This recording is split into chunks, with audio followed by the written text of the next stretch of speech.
Hello, everyone, and welcome to Miniverse, where history's secrets, true mysteries, and unbelievable facts come to life. If you love exploring the unknown, you're in the right place. Today, we're going to explore one of the greatest mysteries of the world, Easter Island's Moai statues. So let's get into it. In the middle of the Pacific Ocean lies one of the most mysterious places on Earth, Easter Island. Nearly 900 massive stone figures, known as Moai, stare silently across the land. Some are as tall as a three-story building and weigh more than 80 tons. But the biggest question is, how did the ancient Rapa Nui people, with no cranes, no wheels, and no metal tools, move these giants? For centuries, explorers, archaeologists, and storytellers have debated this mystery. Were they dragged on wooden sleds, rolled on logs, walked upright with ropes, or was there something more?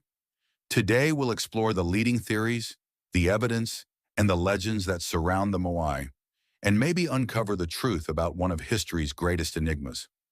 The Moai were carved by the Rapa Nui people between the 13th and 16th centuries. Made of volcanic rock, they represent powerful ancestors or chiefs, symbols of authority and spiritual protection. Most were carved at the quarry of Rano Raraku, then somehow transported to sacred platforms, called ahu, scattered around the island. But while carving the statues was already an incredible feat, moving them was an even bigger challenge. In 2012, archaeologists Terry Hunt and Carl Lipo tested a bold idea. What if the Moai were never dragged at all, but walked upright?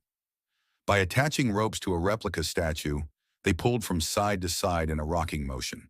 To everyone's surprise, the giant slowly shuffled forward, just like a refrigerator being tipped across the floor. This method required far fewer people than older theories suggested. Even more fascinating, Rapa Nui legends say the statues walked with the help of mana or spiritual power.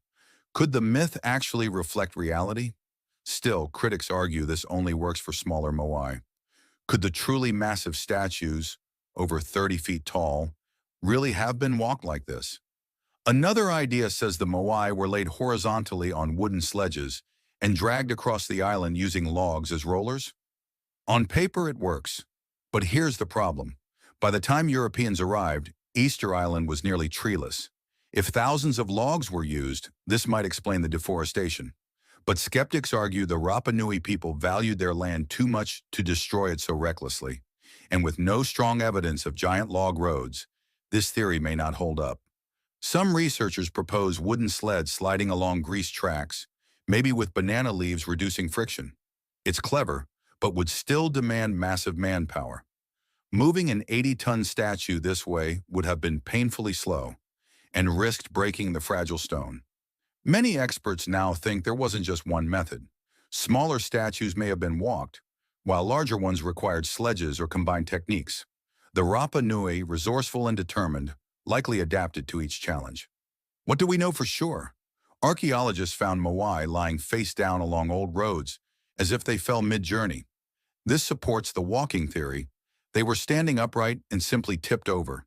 If they'd been dragged flat, their long noses and chins would have shattered. But most are surprisingly intact. It seems the giants really did travel upright, step by step. Of course, not everyone agrees with the scientific theories. Some say the Moai were moved with spiritual power, mana, commanded by priests. Others suggest lost technologies or even help from extraterrestrials. While there's no evidence for aliens, the sheer scale of the statues continues to inspire the imagination. Maybe the truth lies somewhere between engineering skill and a deep spiritual connection to the land.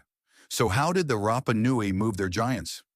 The best answer today, with teamwork, ingenuity, and perhaps a touch of legend. The Moai stand as a reminder of human determination, proof that even the most isolated communities can achieve greatness. But maybe the real question isn't just how they moved, but why. Were they guardians, ancestors, symbols of power? On Easter Island, the statues remain silent, leaving us to wonder. What's your theory? Did the Moai walk across the island, or was there another secret behind their journey? Drop your thoughts in the comments, and if you enjoyed exploring this mystery, don't forget to like, share, and subscribe for more journeys into history's greatest secrets.